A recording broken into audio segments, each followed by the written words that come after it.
Hi everyone, I'm Susie. I'm American and I've been living here in Dijon, France since 2008. While I love sharing my experiences with you, it's been so long since I went through the actual process of packing up and moving to France. Sometimes I struggle to answer viewers' questions about making the move. That's why I'm excited to share today's interview with Stephen Heiner, one of the co-authors of this book, 29 Days to France. Stephen has helped many people navigate their move to France. So I asked him to answer some of the most frequent questions that you've been sending me. In this video, we talk about visas, finding an apartment to rent, health insurance, bureaucracy, and more of the common challenges people face when planning their move to and then settling into their new life here in France. Before we dive in, let me tell you a little bit about Stephen's background. He moved to France in 2013 and lived in Paris for many years before moving to a smaller town outside of Paris and then moving back to Paris a few years ago. Experiences he talks about during our conversation. He also started the website The American in Paris, which now features multiple contributors and serves as a great resource for anyone preparing to move to France.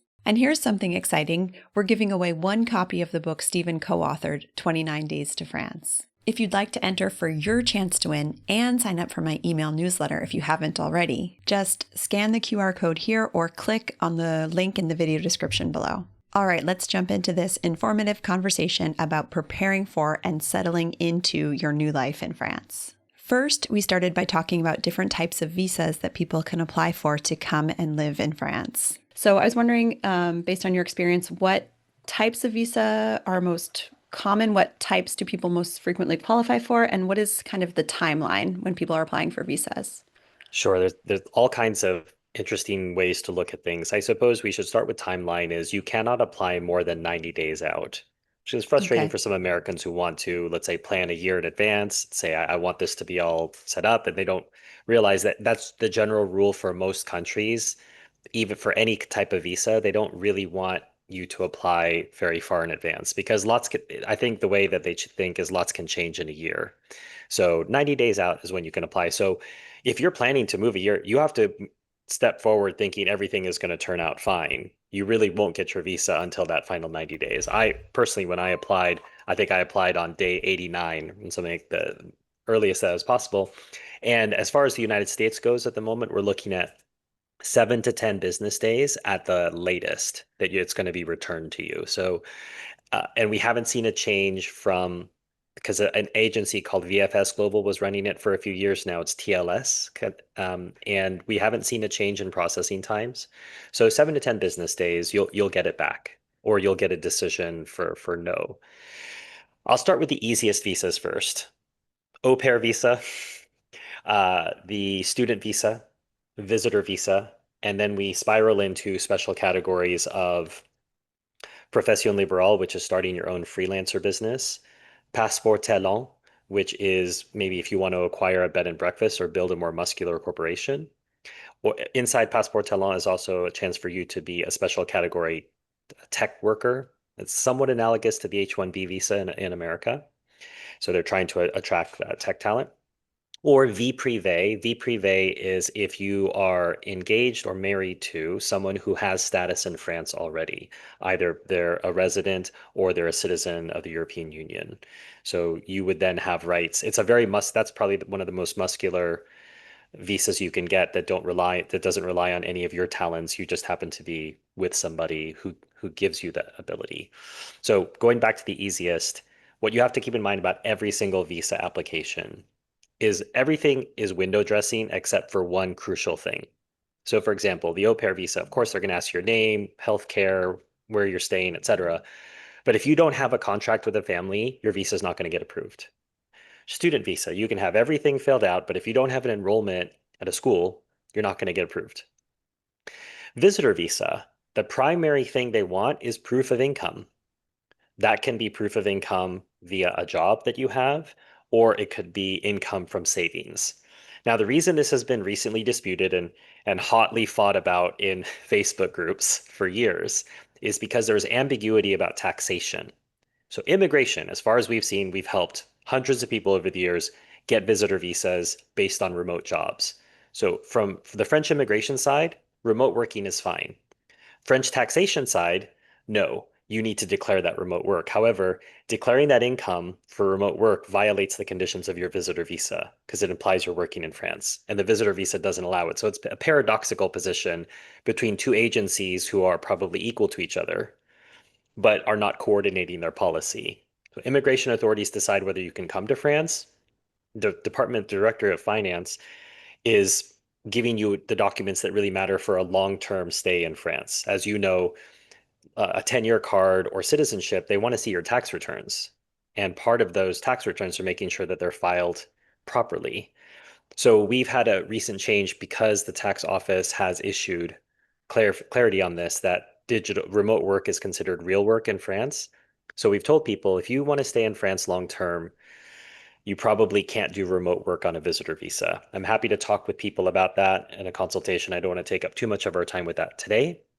The other more complicated visas I alluded to, the Passeport Talent or the Profession Liberale, are for people who are coming in thinking they are all in on France and I want to start a business in France right away, whether that's a freelancer business, which is effectively a sole proprietorship with an income cap.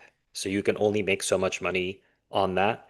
Or a talent, which, as I said, is more robust. It's probably for business creation, like a bed and breakfast or a, I don't know, a microbrew or something like that. But I warn people there's a vast difference between those two. Talent, you're in corporation mode, and in France, you get to pay, you get the privilege of paying social charges immediately. Whether you have a single customer before you've hired anybody, France puts its hand out and wants money immediately. Whereas with the Profession Liberale, the freelancer one, you are required to pay a certain minimum, but once you start getting revenue and you report it, it's moved to your revenue, which is unfortunate. Unfortunately, it's 22% of your top line revenue. And then you get to pay business taxes as well, and then personal taxes. So I always remind people that 22%, that's for your free healthcare and for your free college. 22% of your top line revenue. Um, but those are the different visas. And really, when we consult with people and talk with people, the first question we always ask is, what's your long-term plan? 5 years from now, are you in France still? The answer to that question will determine which kind of visas we'd be looking at. Of the ones I listed, the au pair one is the only one that is age limited. I think it's 25 Mm. or 26. So those aspiring older au pairs, sorry, that's not available. There's no age limit on student visas. So if you want to start over and potentially do that, that's available to you. What about for people who are already in their retirement years, who may be looking Retire. to come and live in France, but who have retirement income in the States?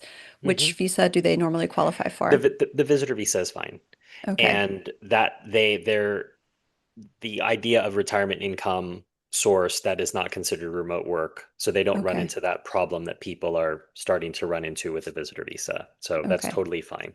And Okay. they also have a clearer path to the 10-year card, which if people who are watching this are unfamiliar with that, after 5 years of continuous residency in France, you're eligible to apply for the 10-year card, which is the most robust non-citizenship visa status you can have. It allows you to live and work in France, generally the EU as well. You can be gone from France for up to 3 years, even consecutively, and still maintain your status.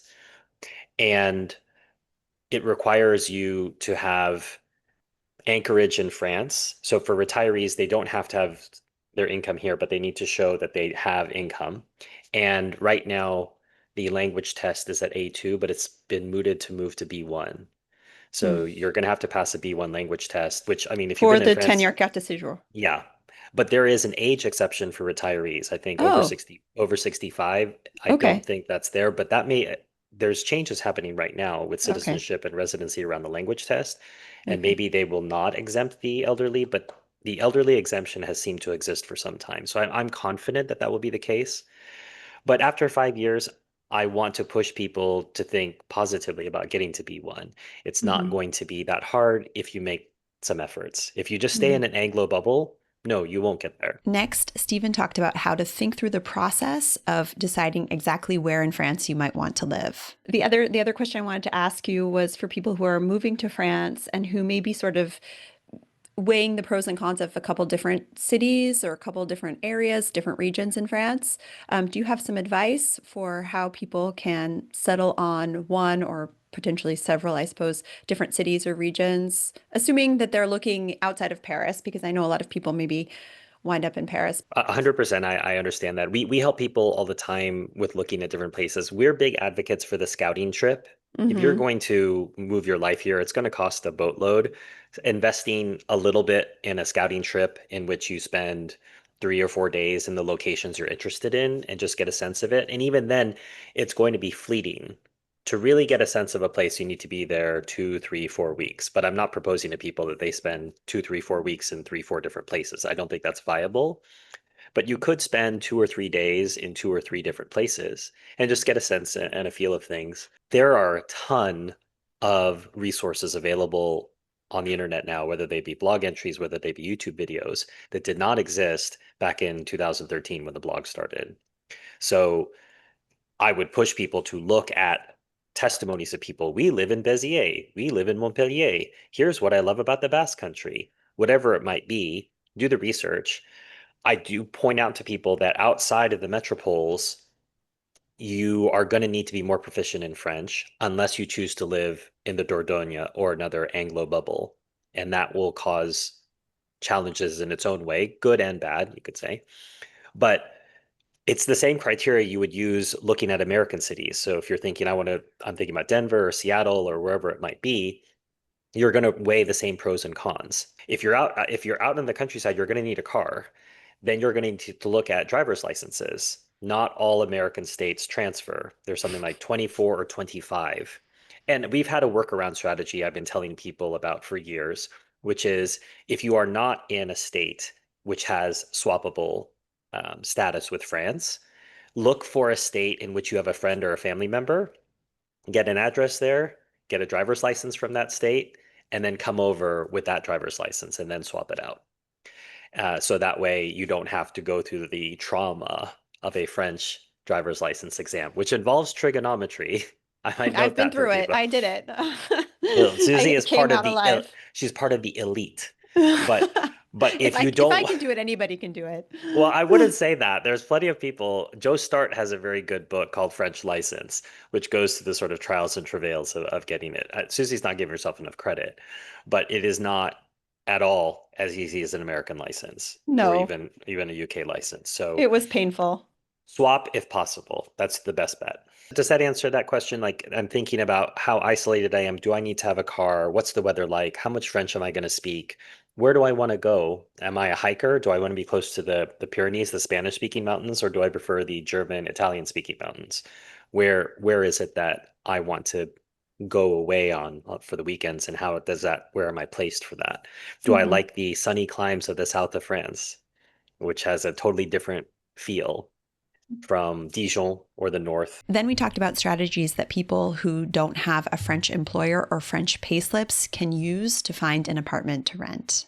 The challenge in Paris particularly is demand. So I've heard different statistics from different agencies, but we would probably say there's 40 to 45 people for every apartment applying for every apartment in Paris. And the dossier is really going to come down to money more than anything. I know that because Molly and we spent some time working for a rental agency. So we would show apartments and we would see the lines and we would gently tell people we're not the person making the decision. They would come up to try to lobby us. We would say, hey, listen, just put your best foot forward and hopefully you'll get chosen. Now, Hmm. outside of Paris, it's really hit or miss. Hmm. So, for example, I moved to this town of 3,000 people, one of my, loveliest memories of my life, and certainly one of my lovelier memories in France. And when I applied to places, I thought, oh, I had a French business, I have all these French tax returns, and there was suspicion as to what is this American doing coming to this small town. So they thought I was a scammer or something. Whereas in Paris, the Americans rent all the time, so I have no such suspicion. So I was unable to even get into view some places because people were asking, well, why are you moving here? And they didn't believe the propaganda about their own town. I love their town. I could go on for hours about how awesome Moray is. So what I ended up having to do, despite having picked up 3 or 4 apartments during the previous 8 years in Paris, I did what I did when I first moved to Paris in 2013, which is I contacted Airbnb owners in the areas that I was interested in, and I messaged them and I said, "Would you be interested in doing a long-term rental as opposed to a short-term?" And people said yes or no, and I said, "Well, why don't we meet for coffee?" Because Airbnb won't allow you to exchange contact information. So you say, "Well, we can meet for a coffee at 9 a.m. at this place." And then they just get to know you and they can decide whether they want to do a rental. And believe it or not, my very first rental was done that way in Paris. And for a 6 square meter apartment on the eighth That's floor with illegal. this is the funny thing. You and every French person, that's the first remark that they make, as if we have any choice, right? The tax you pay for not knowing anybody is situations like this. You haven't even heard what I Oh, paid for that yet oh either. no. It was 800 euros a month for my six Mm. square meter apartment. But I For the tell record, people the normally minimum legal minimum is 9 square meters. nine, but that doesn't, in a sense, it doesn't really matter. For those of us who are coming into the city, we are trying to find any place, and we don't really care if it's illegal. And honestly, I shared with people before, there's a great joy in your life in having to be forced to push yourself, a single person, into 6 square meters because you find out really how little you need. Mm-hmm. In America, it's expansive. We have all of this space, Mm-hmm. and you're being forced to just look at the essentials. And then over time, my apartments in Paris got bigger. My last one ended up being, I think, 39 square meters. But I started with six, went to eight, kept going up from there. But that's because you get to know people, and that's how you generally find apartments once you've been around, is you just put out an email among your friends. Does anyone know anybody? Things drop into your lap. But Mm-hmm. before that time, you're either going to have to use agencies or Le Bon Coin, C'est Mm-hmm. Loger, and the level of French you have will help ease that process along. Mm-hmm. And the less French you have, the more you're going to have to pay an English speaking agency to help you with all that stuff, including the guérant. If people are unfamiliar with that, you need a guarantor. This is a Mm-hmm. guérant in French. And there are services that are provided for that. That's insurance, basically. Yeah. You're paying for an insurance for an insurance company to be your guarantor. And insurance is a big deal in France in all Yeah. sorts of aspects of life. And so, as I say, Paris is the extreme example, but it is not like that everywhere else. And in fact, Molly's husband, when he was renting in the countryside, he went to the mairie and he inquired about the space, and they said, "Oh, here are the keys." And they just handed it to him and said, "Just bring it back when you're done." They just handed him the keys to the apartment. He went and looked at it, brought it back. That's, It was an apartment that the city hall was renting out. I think so. Okay. But or the owner had left the keys with the mairie, Okay. but the contact information had led him to go there. Okay. And that's what I mean, is that would never happen in Paris, Yeah. but your mileage may vary depending on where you're going to go and the size of the place you're looking at and what the owner is going to want from you. Tenants are kings in France. And so the average French landlord, they're thinking of how the French can utilize the tenancy laws to their advantage and not pay rent for some time. Foreigners never do that. And in fact, that's part of why foreigners sometimes get preference in Paris, is because the the Parisians assume the foreigners don't know about the tenancy laws and they'll just pay their rent and leave. And that's generally what happens. So Americans have a very good reputation in Paris, and we don't generally get pushback on presenting our income. Whereas in the countryside, if they say, "Well, what is an American doing here?" and somehow they'll be suspicious of your income, that if the income doesn't exist in euros in a French bank account, in a sense, it's on Mars, and they don't think it's accessible to them, and they don't really count that as part of your income. So I've seen that Hmm. happen with people who have large amounts overseas. And when they Mm-hmm. presented it, the landlords were like, "Well, that's not real money to us. Where's your French bank account?" Mm-hmm. And that's what they were using to calculate whether they had the income or not. So in that case, what do you recommend? Would you recommend that the person transfer a large sum into a French bank account and then they can show that the landlord that they have this money accessible? I know that they're not allowed to pay up front, They're not right? Like allowed. When you say they're not allowed, it happens. it This is does. how Okay. how I got beat out for an apartment, and I'm glad I did eventually. It ended up that I was really loving this apartment in the 15th. I put in for it. I was going to get it. And then some girl from Colorado's dad paid the whole year up front. Okay. Yeah. And the Normally that's That's The word you're looking for is illegal. Uh, yes, used that already but today. but that's what I mean is you can say illegal all the time, but this is what happens in a market like Paris. But I said that it was a happy accident for me because then I moved into my favorite apartment in Paris, which is on the second 15-minute walk from the Louvre, was one of my favorite living experiences of my life. So I'm glad that Colorado dad intervened so I could get that apartment. Everything happens for a reason. Indeed. Okay. Yeah, I actually have had a couple people who have mentioned that they were looking for rental agents or renting agents. So Hmm. they were hoping to find a local agent in the city that they were considering an agent that would help them visit apartments and I guess submit their application to landlords. But when people have mentioned that to me, I thought, well, I've never even heard of that. Does it exist?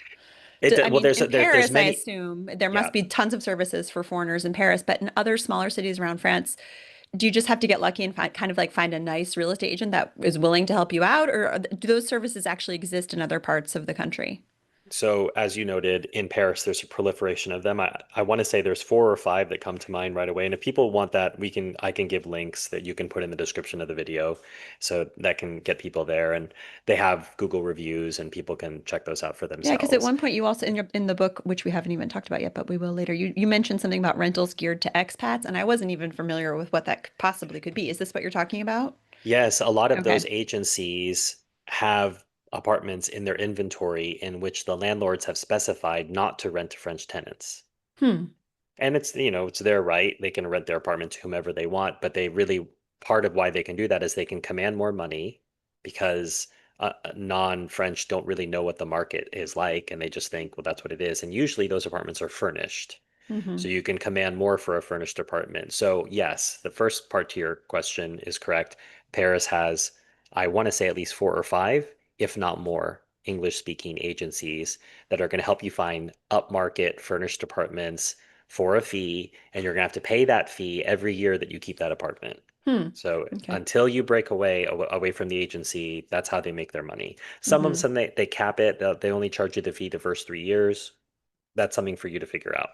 Okay, but outside of Paris. Outside of that, in student towns, there is some help with this. Like let's say Toulouse, Montpellier, Lyon. You'll see, I want to say one or two agencies, but there's not many of them outside of the big cities.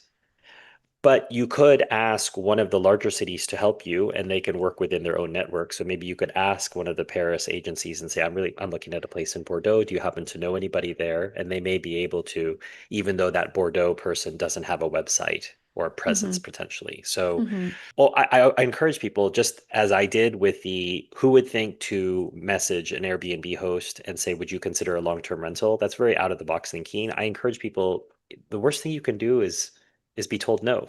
Hmm. And the French are quite open to things sometimes, simply because they're surprised by it.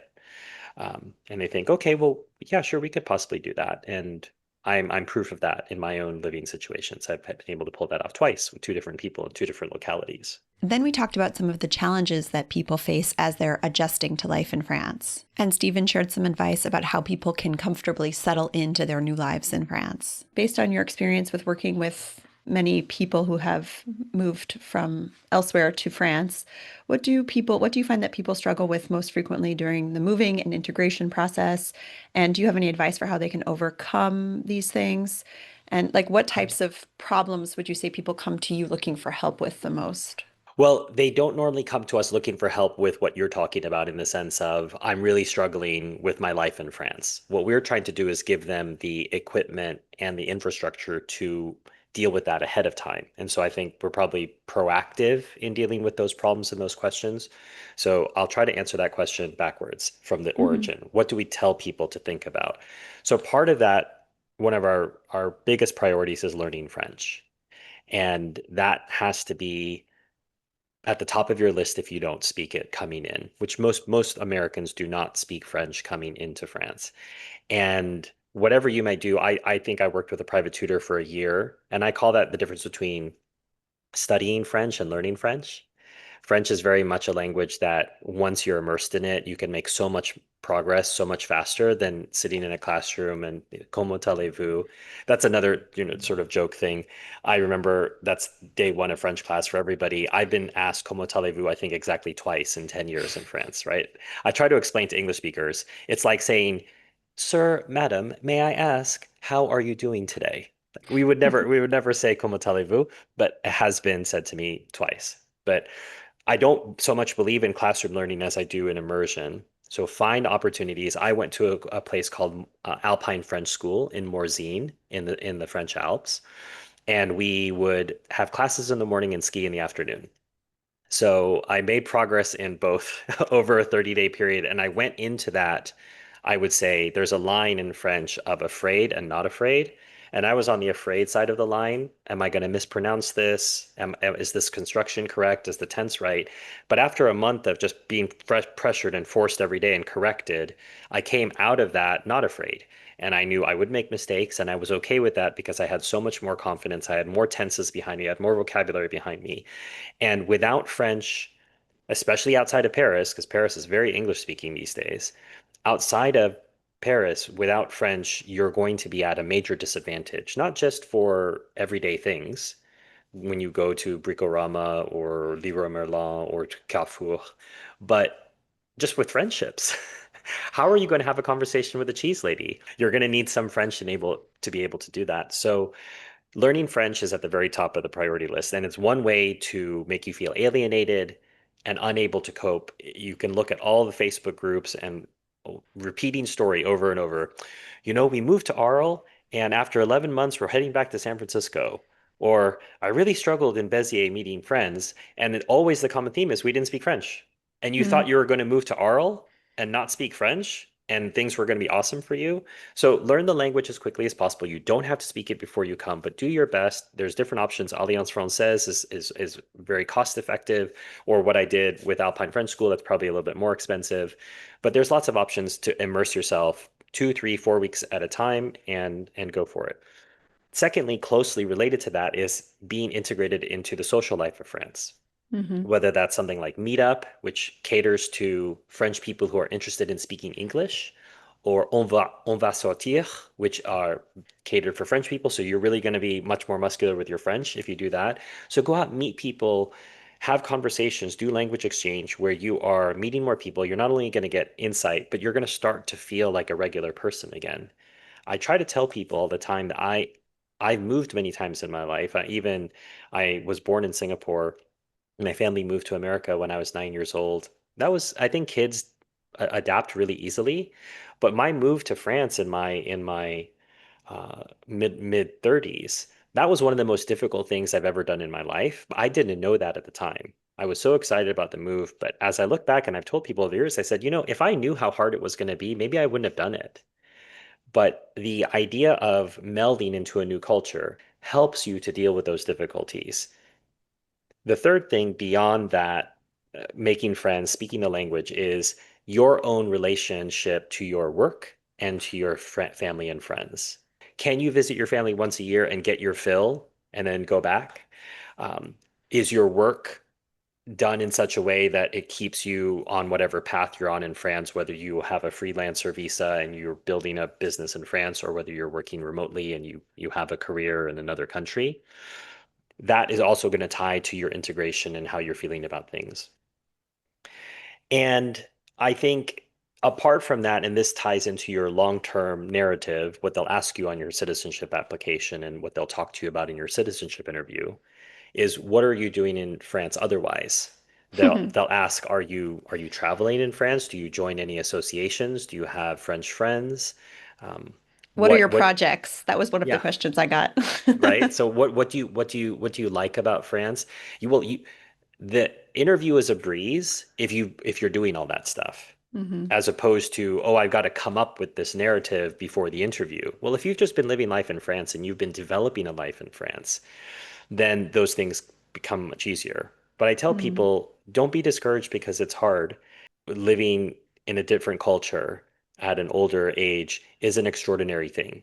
Hmm. And I try to give credit to people for even trying that. Even those people who put the Facebook group, I moved to Beziers and I'm going home after 11 months. I there are reasons those people failed and they didn't have to, but I still want to give them credit for doing this. Hmm. It is a very hard thing to move to another country, and they should be given credit for trying. And they'll still have that experience with them and maybe traumatic in some ways, but they'll be able to say, I lived in France for some time and whatever they took from that experience will, I hope, still be fruitful for them. But but if you want that long-term success, those are some of the things that we allude to in the book. We have a YouTube channel as well where we talk about these things.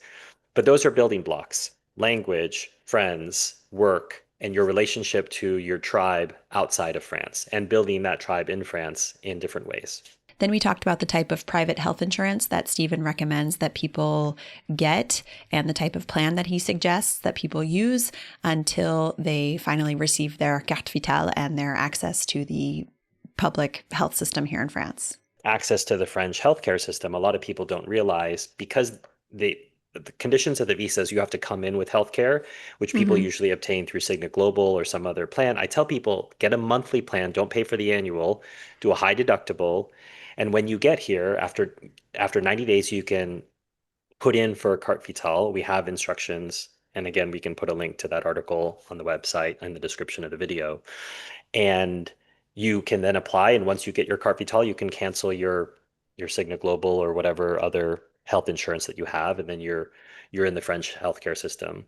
So And Cigna Global is the one that you recommend? that's one that everyone seems to get and they're all happy with. So I'm not endorsed by, they're not a sponsor of ours or anything, but that's what I used when I came over, and many other people have used with success. I've never really heard anything bad. And then how long does it usually take for people to get their carte vitale? Your mileage may vary. We've seen anything between 6 weeks and 2 years. And strangely, it's idiosyncratic. So we know people who were entitled to it through their prof lead business. And for whatever reason, things fell through the cracks and didn't get processed properly. And then we had people who were students and got theirs right away. Then Stephen shared some advice about how he recommends people try to maintain a constructive mindset when dealing with the infamous French bureaucracy. What you have to Mm-hmm. do is adapt to the French idea of I'm just going to, work through it, just keep stepping forward, do the paperwork I need to, and not have any expectations of you need to do this for me.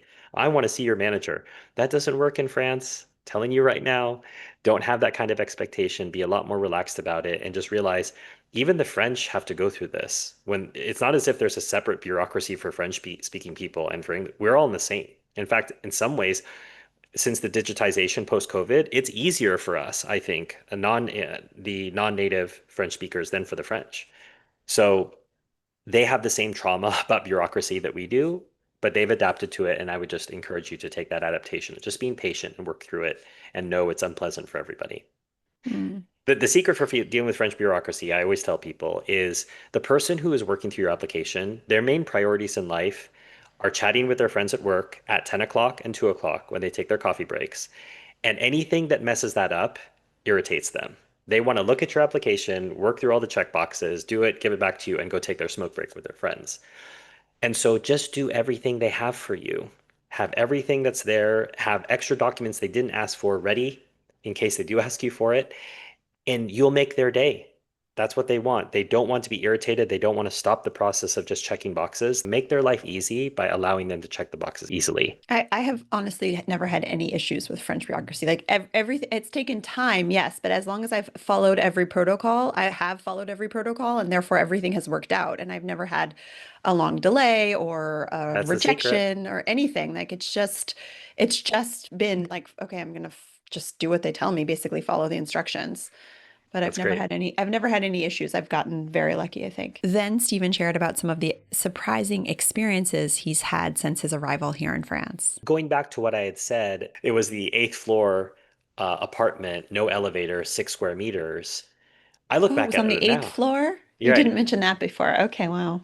Um, but that I think the function of that was part of how I lost 10 kilos when I moved to France. Mm-hmm. So I did not expect that. You want to talk about a surprise? When I went to OFI for my follow-up immigration visit, and I stepped on the scale, and they called out the weight. I said, no, no, no, that's not right. And I stepped back on the scale again, and it was, it was correct. I hadn't even realized I'd been losing this weight. My $1 million 1-page French diet book boils down to portion sizes, no snacking, and walking everywhere. And big surprise, you lose a bunch of weight when that happens. The surprise of losing that weight, that was a big one.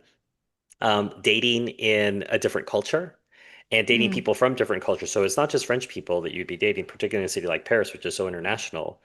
The things that you are so-called used to when you're dating don't apply when you're dating in a different culture. And the dating the French is an experience on its own. That was certainly a surprise for me. Something else I would classify this as a pleasant surprise. I didn't know about the idea of not needing a reason to have a long, lingering meal with a friend on a Tuesday night. I remember this was probably my first year, and I have this friend, he's beautiful old apartment on Ile de la Cité. And I came over at 6, and at some point I looked down at my watch and it was midnight. You know, we had had apéro, we'd had dinner, we'd had cheeses, we'd had dessert, we had coffee, we had digestifs, but the night just kept going. And the French don't need a reason for that. To just have this wonderful time together. It can just be a Tuesday. Just come over and let's hang out. To wrap up the interview, Stephen talked about his website, The American in Paris, the services he provides for people looking to move to France. And he talked a little bit more about the book that he co authored on the subject of moving to France, 29 Days to France. So, as far as the services go, this all started because in 2013, when I went to the Chicago consulate in America to get my visa, there were not a lot of resources. That's very different now. If you go on the internet and you do a search, you're going to find dozens of websites. We just happen to be on page 1 of Google because we're old, and there's a lot of old links going to us. So Google treats us with a lot of authority, which I suppose we've earned over the years.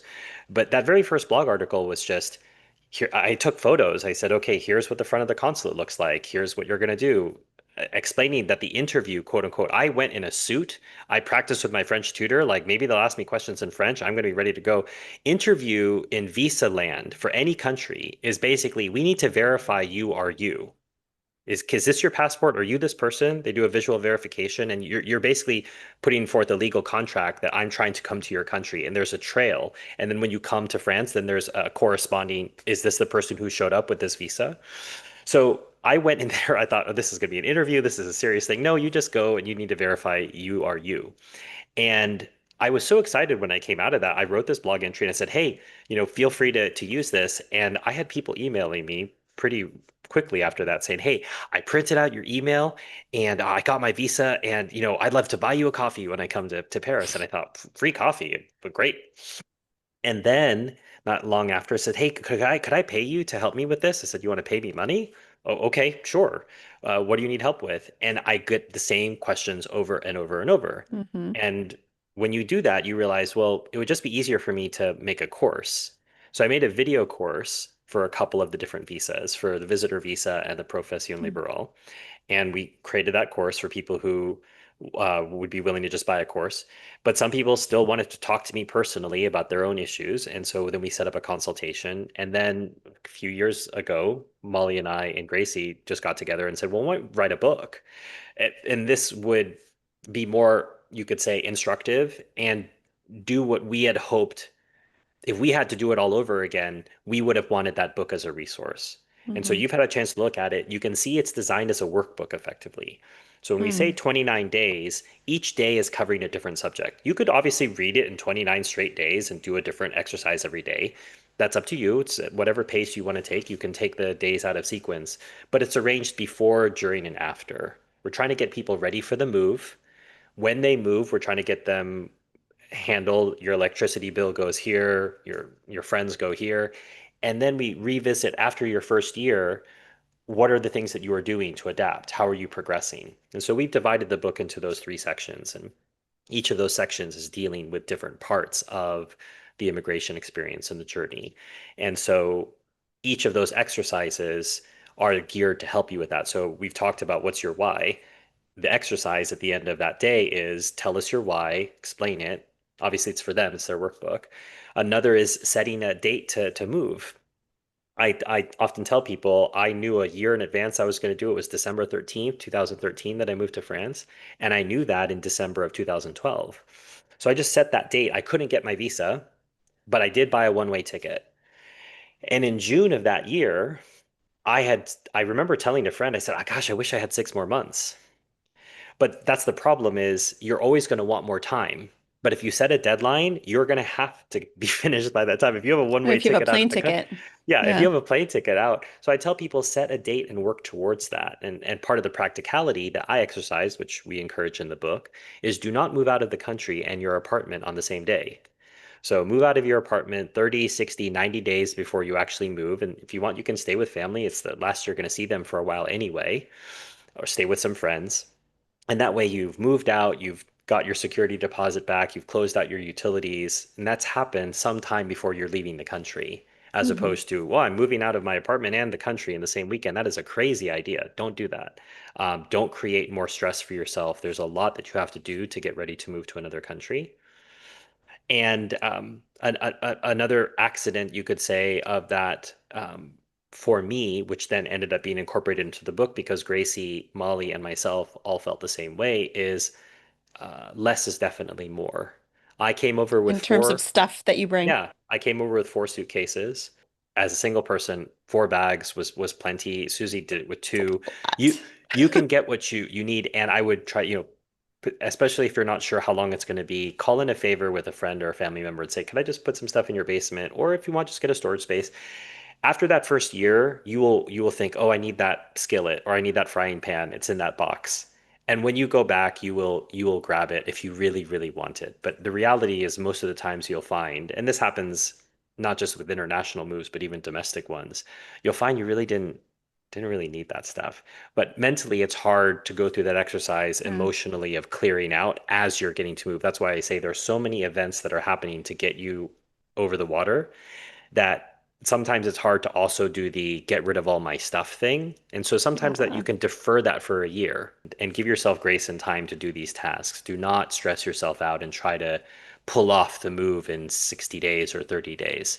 The 29 days rubric is the idea of preparing, not that you need to do it in 29 days. I love the opportunity to help people with this insofar as we've said before, we wish that we'd had this help when we went through the process. And we don't know where we would be in our French journey had we had that help. And so being able to give other people that leg up, sending the elevator back down, whatever it might be, I know that their French journey is going to be that much easier and better. And because of that, and knowing what France has contributed to Molly, Gracie, and myself's lives, enriching that process at the beginning and giving them a better chance of success because they're better prepared means they're likelier to stay in France long term and have that difference in their lives be more augmented. And that's what we want for everybody. Thanks again to Stephen for taking the time to share his insights. I've included a link in the video description below as well if you'd like to contact him to learn more about the services that he provides. Also, don't forget that we're giving away a copy of the book 29 Days to France. So for your chance to win, make sure to scan the QR code here or click on the link in the video description below. And if you're interested in learning more about my life here in France, I will link here to a playlist that contains more videos and information about that as well. Thank you so much for watching today, and until the next time, à bientôt!